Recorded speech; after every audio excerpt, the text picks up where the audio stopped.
여러분 안녕하십니까? CBS 토론입니다. 우리 사회 약자들을 보듬어야 할 교회가 오히려 차별의 주체가 되고 있다는 비난의 목소리가 높아지고 있습니다. 오늘 토론에서는 교회가 우리 사회적 약자들을 어떻게 차별하고 있는지 진단하고 차별과 혐오를 극복할 수 있는 방안에 대해서 모색해 보겠습니다.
오늘 토론의 출연자를 소개해 드리겠습니다.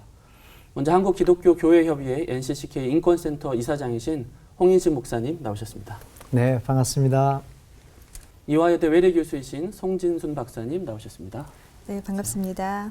대한성공회 정의평화사재단 총무를 맡고 있는 민김종은 신부님 나오셨습니다. 네, 안녕하세요. 네, 반갑습니다. 어려운 자리 와주셔서 네, 감사합니다. 네, 반갑습니다. 자, 먼저 홍인식 목사님께 질문 드리겠는데요. 원래 기독교가 사랑의 종교 아닙니까? 네. 그런데 최근 오히려 기독교가 어떤 타자를 혐오하고 차별하는 어떤 주체가 되고 있다. 이렇게 어떤 모순처럼 느껴지는데 어떻게 생각하시나요? 또 혐오가 뭘까? 이런 데에 대해서 말씀 부탁드립니다. 네, 혐오란 무엇일까 여러 가지로 생각할 수가 있겠는데요. 저로서는 이렇게 생각합니다. 그러니까 이 혐오를 조금 더 이제 좁은 의미로 인간을 향한 혐오에 대해서 이야기할 때 저는 근본적으로 혐오라고 하는 것은 나와 다름을 인정하지 않고 그 다름을 존중하지 않는 것을 혐오의 출발이라고 보면서 혐오의 본질적인 모습이라고 봅니다. 그래서 그 혐오가 이러한 인정하지 않고 존중하지 않으면서 그 상대자에 대한 거부, 배제, 타도, 공격이라고 하는 상태로 변하면서 폭력적인 행위를 하는 것, 이것을 저는 혐오라고 이제 보고 있습니다. 그렇게 생각하고 있습니다. 네, 다름의 문제인데 그것에서 넘어가서 혐오하고 배제하고 폭력적인 것까지 네, 이어진다. 네, 우리 민김종은 신부님께서도 이런 혐오들이 교회에서 혹은 차별들이 어떻게 일어나고 있는지 좀 대략적으로 간략하게 좀 말씀해 주신다면 어떤 게 있을까요? 제가 이제 이렇게 혐오와 차별에 대해서 얘기할 수 있는 현장에 가면 뭐 인터뷰가 됐든 뭐 기자분들을 만나든 늘 강조해서 얘기하는 게 두 가지가 있는데요. 하나는 좀 저희가 이 혐오와 차별 이렇게 어떤 개념화하거나 뭐 또는 이렇게 숫자로 얘기할 때가 많은데 사실은 저희가 이야기하고 있는 그 존재는 사람이라는 거죠. 그러니까 우리가 살아있는 사람에 대해서 이야기하는 것이기 때문에 저희가 이야기할 때 그런 것들을 염두에 두면서 얘기해야 된다라고 말씀을 드리고요. 더군다나 저희가 뭐 그리스도교 정신이나 이런 맥락에서 봤을 때는 더군다나 하나님의 창조물, 하나님의 모상 이런 표현을 쓰잖아요. 그러니까 그런 사람에 대해서 얘기한다는 것들을 저희가 늘 염두에 두면서 얘기했으면 좋겠다라는 것을 말씀드리고 또 하나는 저희가 혐오와 차별을 이렇게 개념화돼서 얘기하다 보면 뭔가 이렇게 대상화시키는 경향이 있는데 사실은 혐오와 차별이라는 것들은 어떤 누군가에게는 삶과 죽음의 문제, 즉 생사의 문제가 달려있다라는 거죠. 뭐 이따가 저희가 구체적인 사례로 얘기할 기회가 있게 되면 좀 더 그런 얘기들을 말씀드리겠지만 그런 측면에서 한국교회가 혐오와 차별을 얘기할 때 굉장히 이것이 가벼운 문제가 아니고 굉장히 묵직한 문제라는 것들을 염두에 두면서 얘기했으면 좋겠다라고 말씀드립니다. 그런 측면에서 혐오와 차별을 얘기할 때 아까 홍 목사님이 얘기하신 것처럼 이 문제는 우리와 다른 어떤 그 존재가 책임져야 될 문제가 아니라 사실 한국 사회나 교회가 갖고 있는 구조적인 어떤 한계나 편견의 문제라는 것들을 갖다가 전제로 하고 제가 이야기를 했으면 좋겠다라고 말씀을 드리고요. 그런 측면에서 그 이제 한국 사회나 주류가 경험하는 낯선 존재들 한국교회뿐만이 아니라 전체 그리스도교가 가장 아주 오랫동안 또 지금도 반복되고 있는 여성차별의 문제는 아주 심각한 문제이고요. 뭐 그 외에도 나이나 뭐 국적, 인종, 학력, 장애 등의 문제들을 사실 저희가 갖고 있습니다. 그리고 뭐 마지막으로 꼭 말씀드리고 싶은 것들은 특히 이제 제가 그 일반 시민사회단체들과 함께 일을 하다 보니까 일반 시민사회단체가 한국교회를 향해서 가장 크게 문제의식을 갖고 있는 것들은 사실 성소수자에 대한 어떤 삭제, 그리고 뭐 유령 취급하는 그런 어떤 태도들, 어떤 그런 뭐 신학이나 어떤 신앙적 언어들, 이런 것들에 대해서 굉장히 큰 문제의식을 갖고 있고요. 뭐 이런 분들은 제가 차차 또 말씀을 드릴 수 있을 거라고 생각합니다. 네.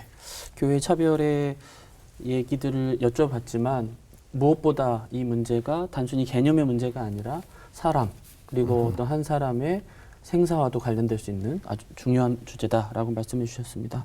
우리 송 박사님께 여쭤보고 싶은데요. 교회에서 일어나고 있는 혐오의 대상들도 있을 것 같은데 어떤 부분들이 좀 있을까요? 네, 저는 이제 개념의 문제로 접근하지 않을 수가 없을 것 같아요. 왜냐하면 사실 혐오라고 하는 것은 싫어하고 미워하는 감정이거든요. 근데 우리가 이성을 가진 존재이긴 하지만 인간이 감정을 가진 존재이기도 해요.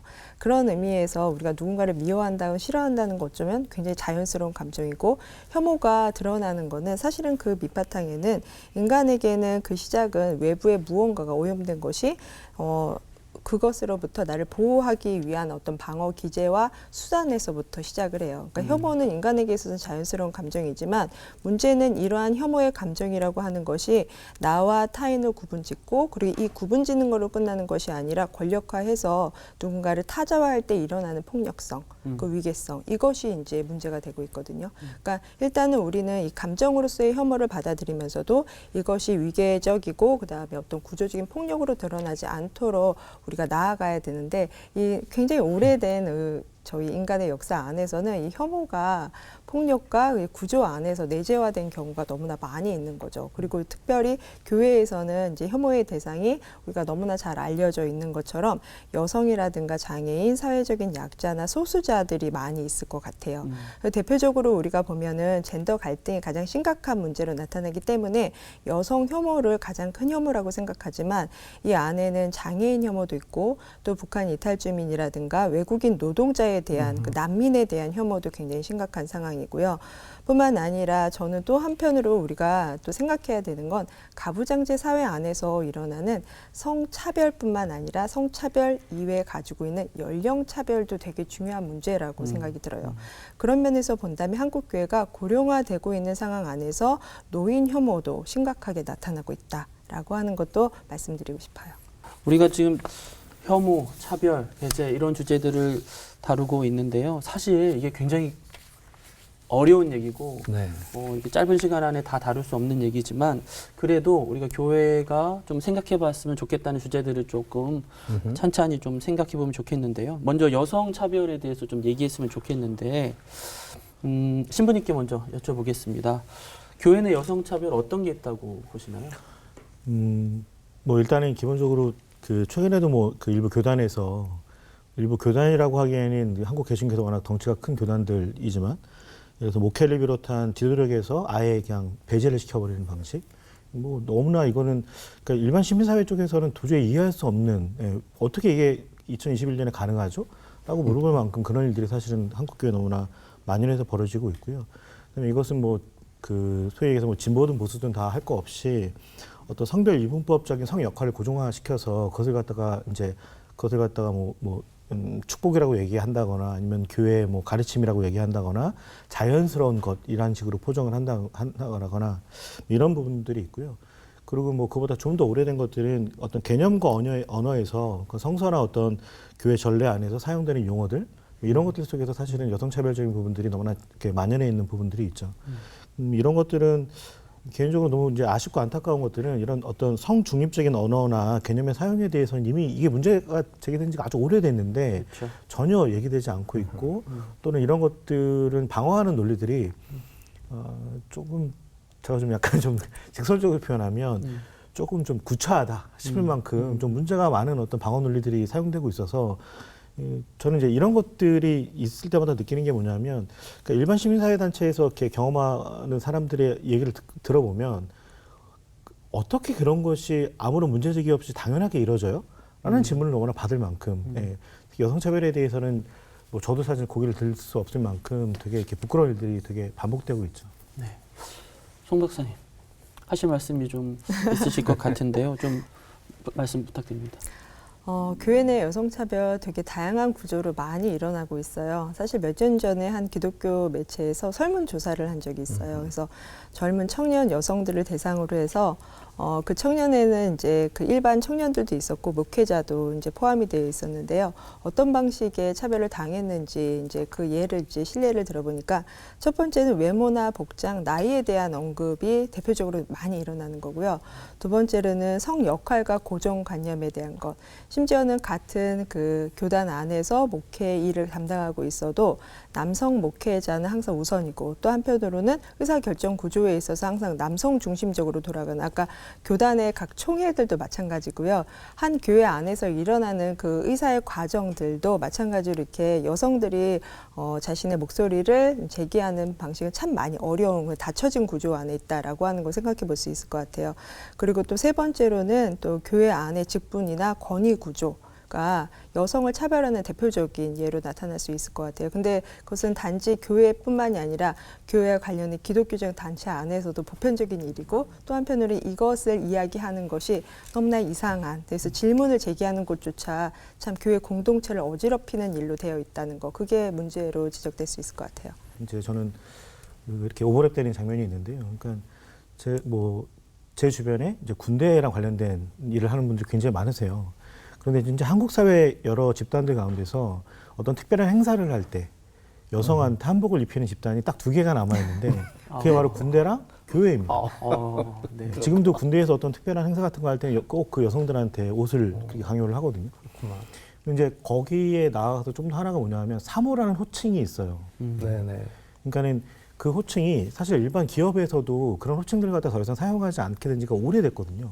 그런데 한국 사회 안에서 군대와 이 교회는 끊임없이 사모라는 호칭을 갖다가 이야기하는 거죠. 그러니까 고정화시키는 거예요. 근데 저는 이제 이것과 더불어서 아까 송 박사님 얘기하시는 그 어떤 혐오나 차별에 대한 것 중에 꼭 짚어야 되는 것 중 하나가 뭐냐면 그런 혐오나 차별이 사실은 자기 검열을 또 만들어낸다는 거죠.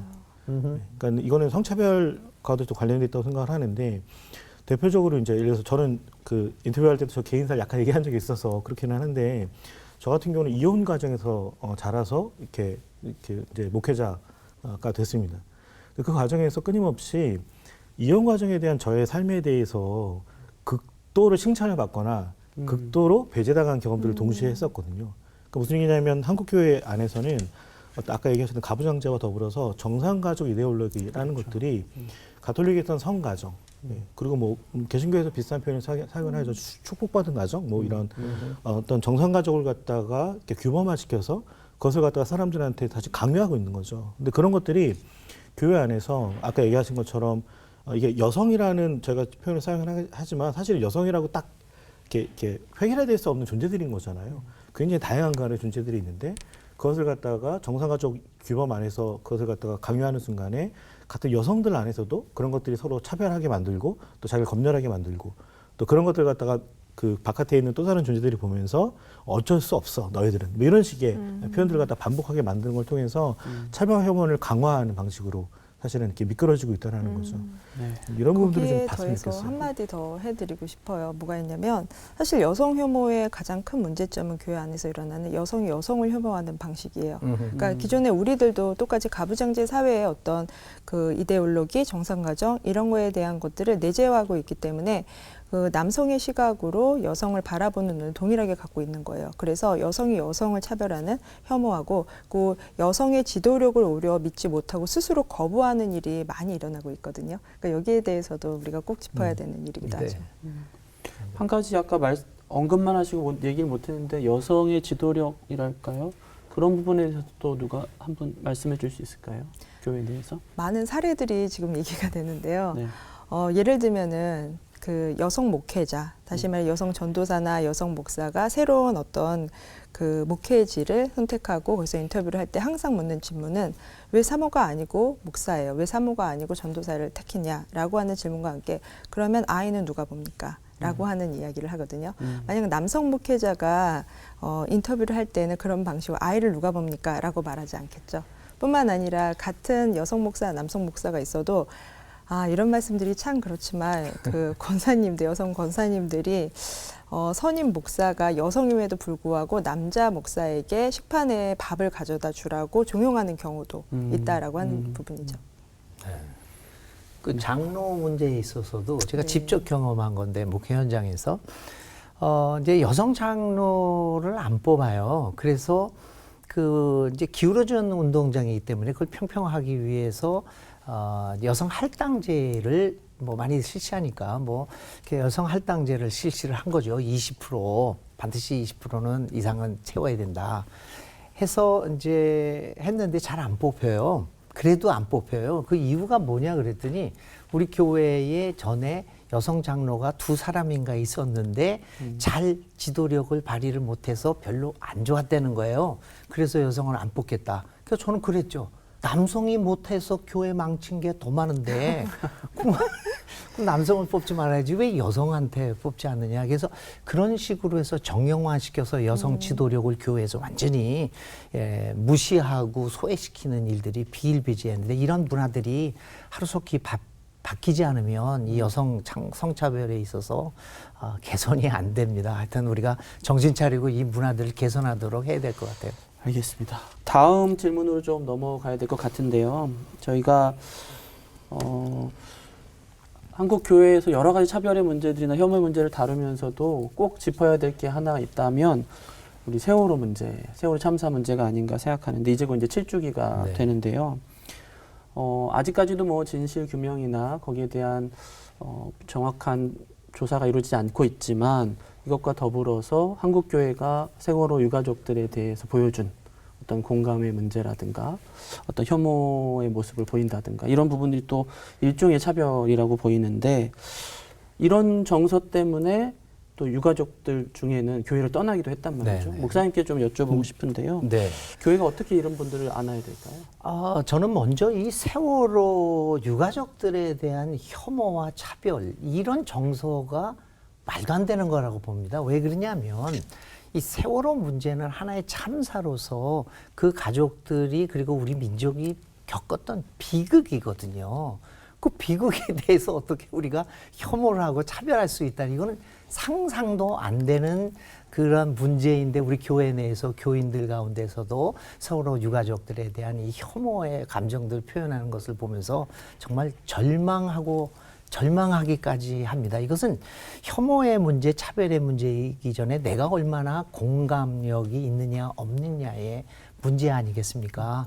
근데 이제 한국교회에서 많은 사람들이 참여를 했지만 그 반면에 또 어떤 분들은 이 세월호 이 참사에 대한 그 문제들을 이상하게 해석을 하고 뭐 또 이렇게 해서 이제 이 세월호 가족들에 대해서 배제하고 이런 일들이 많았지 않습니까? 근데 지금 이제 김 박사님께서 이들을 어떻게 교회가 보듬어야 할까라고 말씀하셨는데 아주 간단한 거죠. 하나님께서 구약에서 출애굽기에 이스라엘 백성들이 이집트에서 노예 생활을 하면서 허덕이면서 외쳤을 때 그분은 내려오셔서 그들의 목소리를 듣고 그냥 구원을 해방을 시켜 주셨지 않습니까? 적어도 그러한 해방하시는 하나님을 믿고 있다고 한다면 그리고 억울한 사람들 그 한 맺힌 소리를 듣는 하나님을 믿고 있다면 우리는 달리 생각할 도리가 없죠. 그 세월호 가족들이 어떻게 됐느냐. 그것보다도 그분들이 겪는 아픔을 그냥 아무 조건 없이 무슨 해석할 것도 없는 거죠. 그대로 가서 같이 울어주면 되는 거지. 그게 무슨 이유가 있고 어디가 있을까요? 그래서 저는 우리가 어떻게 보듬을까? 하나님을 생각하면 하나님이 어떻게 하실까를 생각하면 이 문제는 일순간에 풀어지는 문제라고 생각을 합니다. 네. 저도 그게 당연하고 자연스럽고 네. 기독교적이라고 생각하는데 왜 일부 기독교에서는 유독 이제 세월호에 대해서 네. 뭔가 색안경을 낀다고 할까 그런 개념이 있는 건지 그런 게 궁금하거든요. 저는 이제 세월호 참사가 있고 그다음에 이제 개신교에서 함께 동참을 했을 때 그 이제 주민센터 앞에서 계속 노숙을 하시면서 이제 기도회를 했을 때 이제 함께했던 이제 개신교 그룹 중에 하나였었습니다. 그때 제가 다시 한번 확인했던 것, 그리고 오늘 사실은 이 주제랑 굉장히 긴밀하게 맞닿아 있는 것이라고 저는 생각을 하는데, 저에게 그리스도교는 사실은 기억과 애도의 종교입니다. 이게 사실은 유대교랑 연결되어 있기 때문에 이런 장점을 저는 갖고 있다고 생각을 하는데, 우리 전례문도 그렇고 성서도 그렇고 사실은 끊임없이 기억하라, 기념하라는 얘기가 나오잖아요. 동시에 보면 애도에 대한 얘기들이 굉장히 많이 나옵니다. 그런데 오늘날 한국 그리스도교는 그 기억과 애도를 둘 다 굉장히 편협한 방식이거나 아니면은 아예 이제 잃어버리거나 한 거죠. 그런 측면에서 조금 더 설명을 드리면 이런 부분인데요. 그러니까 저는 한국교회에서 많이 얘기되는 것 중에 하나가 정치적이라는 표현이잖아요. 정치적이면 안 된다. 근데 이거 뭐 이 토론뿐만 아니라 앞에 수많은 토론에서 확인됐겠지만 사실은 정치적이면 안 된다라고 얘기하는 분들이 가장 정치적인 선택을 하시거나 액션을 취하시죠. 근데 저는 제가 속해 있는 성공회에서는 교회는 정치적이다라고 가르칩니다. 다만 어떤 정치를 할 것이냐를 선택해야 된다고 얘기하는 거죠. 그런 측면에서 상대적 약자나 사회적 소수자와 함께하는 정치를 지지하고 함께해야 된다고 성공회는 가르칩니다. 그런 측면에서 세월호 이슈에 대한 어떤 한국 보수 개신교회들의 어떤 그 선택이나 액션들을 보면 그분들은 분명히 본인들이 정치를 하는데 정치적이면 안 된다라는 수사 뒤에 숨으면서 그것을 갖다가 이제 가리고 있고요. 두 번째로는 아까 얘기한 것처럼 상대적 약자나 사회적 소수자와 함께하는 정치를 해야 되는데 그 반대편에 서 있는 더 가진 사람들을 위한 정치를 하면서 본인들이 갖다 포장하고 있다는 거죠.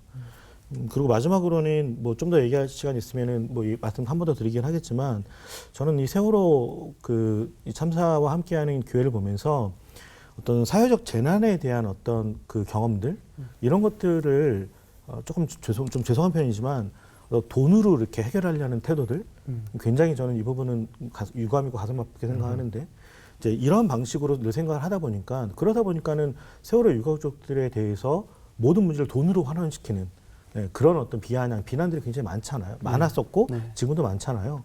근데 그런 어떤 비아냥과 비난에 앞장서는 사람들 가운데서 유독 그리스도인들이 많다라는 것들은 사실은 사회적 참사를 어떻게 대해야 될지 모르고 있다라는 거죠. 그것은 제가 약간 마무리하는 듯이 말씀드리면 어떤 죽음에 대한 예의 이런 것들에 대해서 사실 우리는 제대로 배워본 적도 없고 그런 것들 갖다가 분명히 죽음에 대한 예의가 그리스도교의 핵심임에도 불구하고 그런 것들 갖다가 제대로 배워본 적도 없고 실행해본 적도 없는 그런 한계가 사실 여기서 그대로 드러나고 있다고 생각합니다. 개신교가 좀 슬픔에 대해서 좀 잘 모른다 이런 생각이 드는데요. 이제 세월호 유가족들에 대한 그 예배를 드릴 때도 마찬가지예요. 그 개신교에서 그 유가족들을 위한 예배를 드리러 갔을 때 저도 한번 참여했다가 곤란한 그 경우도 한번 당했는데요. 많이 이렇게 충돌을 한 경우가 많았어요. 그 이유 중에 하나가 뭐냐면 많은 목사님들이나 많은 믿는 사람들은 이러한 사회적 재난 앞에서 늘 하나님을 변호하려고 그래요. 네. 왜 이런 일이 일어났을까?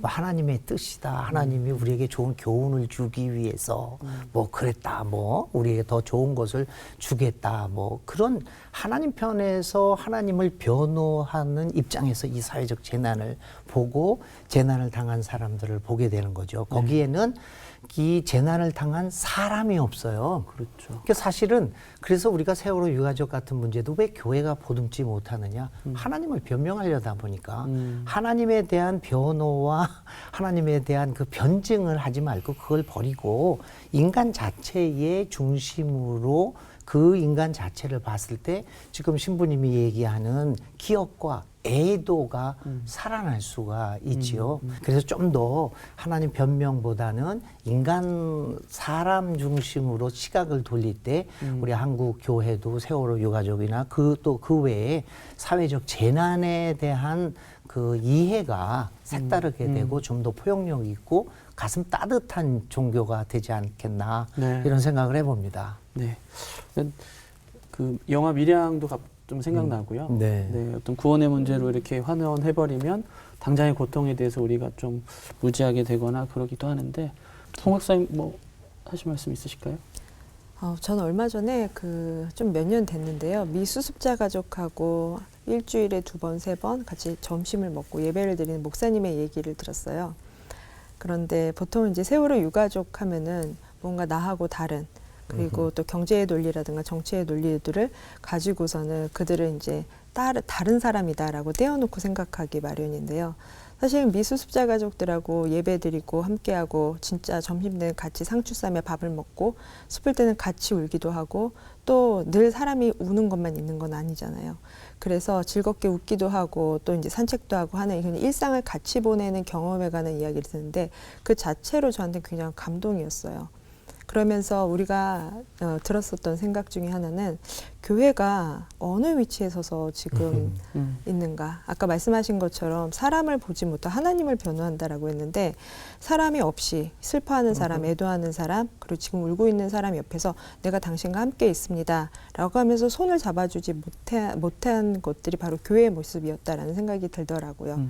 그래서 그러한 것들을 넘어서서 일상을 함께하는 존재로 교회가 설 때 사실은 교회가 어떻게 보듬어야 됩니까? 라는 말보다는 교회가 어떻게 그 일상을 같이 할 수 있을까요? 라고 하는 거를 고민하는 게 더 중요하다고 생각해요.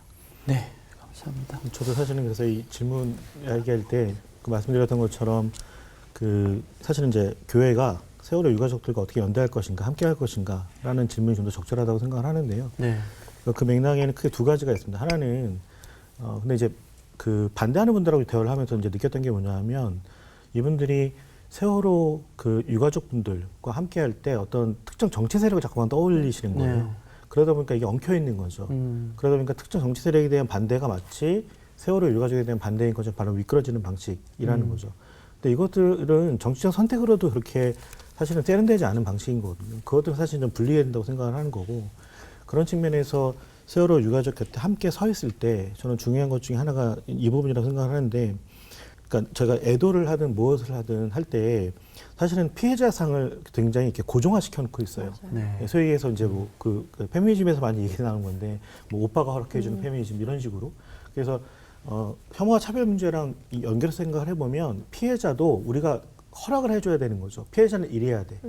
그래서 세월호 초기에 저희가 함께 이렇게 예배드리고 할 때 제 전례문 가운데 이제 대안적 전례문이다 보니까 하느님에게 화난 사람과 이런 표현이 나오는데 한 분이 그 전례문에 그 문장에 꽂히셔서 하나님에게 화난 사람과 하시다가 연대 발언을 하시는데 맞아요. 저 하나님한테 화났습니다. 딱 얘기를 했어요.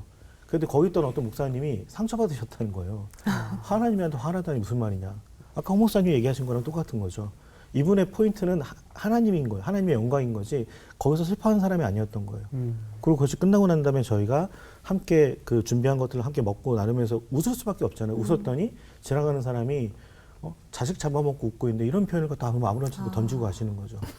피해자 상이 너무 정해져 있는 거예요. 그러니까 이게 혐오와 차별의 문제와 어떤 정형화된 피해자 상 이런 것들은 사실은 맞닿아 있거든요. 그러니까 이런 것들을 깨줄 수 있는 게 기억과 애도의 올바른 방식이라는 걸 생각을 해보면 사실은 여기서는 교회가 해야 될 것이 더 많은 거죠. 아니, 저희가 지금 혐오 차별 얘기하면서 세월호 유가족 얘기가 나오는 건데 어쩔 수 없이 정치적인 어떤 프레임이나 이런 것들이나 얘기가 되는 거죠. 근데 사실 이제 하나님은 정치도 초월하시고 우리가 미워하는 사람도 사랑하시는 그런 존재일 텐데 왜 그렇게 어떤 오히려 어떤 차별과 혐오에 이렇게 눈이 감기는 건지 좀 의아하다는 생각이 들 때가 좀 있는 것 같아요. 근데 아까 그건 우리 신부님께서 말씀하신 것처럼 교회 정치가 있는 자들 편, 권력의 편에 서다 보니까 이 편견과 혐오와 배제가 나옵니다. 자기의 권력들을 이렇게 강화하기 위해서 사실 그 하나님은 굉장히 정치적인 분이시라고 저는 봅니다. 그리고 굉장히 정치적으로도 편파적인 분이라고 저는 생각을 해요. 왜냐하면 하나님은 공평하지 않으세요.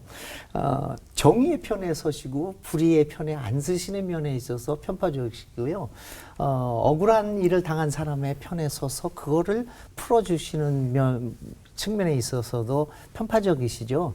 그래서 편파적인 정치, 약한 자, 가난한 자의 편에 서는 그 하나님을 우리가 자꾸만 망각하니까 이런 일들이 혐오와 배제, 이런 차별, 이런 것들을 아무런 신학적인 그 성찰도 없이 후에 이렇게 반성도 없이 자연스럽게 우리들이 해 나가고 있는 것입니다. 네. 마지막으로 또 7주기를 앞두고 있는 시점에서 그럼 교회가 좀 이제라도 어떤 일을 하면 좋을까? 어떤 마음을 가져야 될까? 그런 것들이 있다면 좀 말씀 부탁드릴게요. 뭐 이미 사실은 7주기를 맞이해서 또 지난 7년 동안 세월호 그 유가족 분들 곁에서 계속 함께왔던 그리스도인들이 분명히 있었고요. 지금도 있습니다. 그분들은 지금도 계속 그 청와대 앞에서 뭐 피켓팅부터 시작해서 기도회를 계속 반복하고 있고, 거기에는 뭐 저희 성공의 정의평화사전도 함께 이제 이름을 올려서 함께하고 있는데요. 저는 이제 특정한 영역에서 싸우는 것도 되게 중요하지만 지금 중요한 거는 이 7주기, 그러니까 이 사회적 재난을 맞이한 7년 차를 맞이해 놓고 우리가 어떤 교회가 어떤 기업과 애도를 할 수 있을지에 대해서 우리 함께 이야기해 보는 건 되게 중요하다고 생각을 합니다.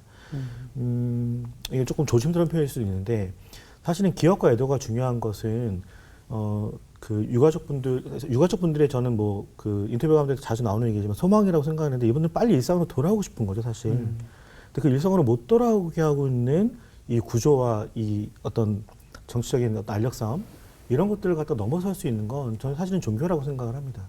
그렇다면 종교가 각자의 자리에서 세월호 7주기를 어떻게 기억하고 애도할 수 있을까를 갖다가 이제 우리들의 방식으로 함께 이야기해야만 되는 거죠. 그러니까 뭐 유대교 전통에도 사실은 애도의 기간이 끝난 다음에 제일 애도가 완료되는 것은 일상으로 돌아가는 것이거든요. 그러니까 그 일상으로 돌아가게 하는 것들을 갖다가 지금처럼 어떤 정치적인 비아냥이나 압력을 통해서 너희들 돌아가 이렇게 하는 것이 아니라, 그분들이 어떻게 하면 돌아갈 수 있을지 그 애도의 완료라는 것들을 갖다가 충분히 우리가 대화를 시작해야 된다고 생각을 합니다. 네, 말씀하신 것처럼 교회 내에 잘못 형성된 정서들을 극복하려는 노력이 절실해 보입니다. 시간 관계상 오늘 말씀은 여기까지 듣고 다음 시간에 또 다른 혐오와 차별 문제들을 그리고 그것을 극복하기 위한 방안에 대해서 살펴보도록 하겠습니다. 시청해주신 여러분 고맙습니다.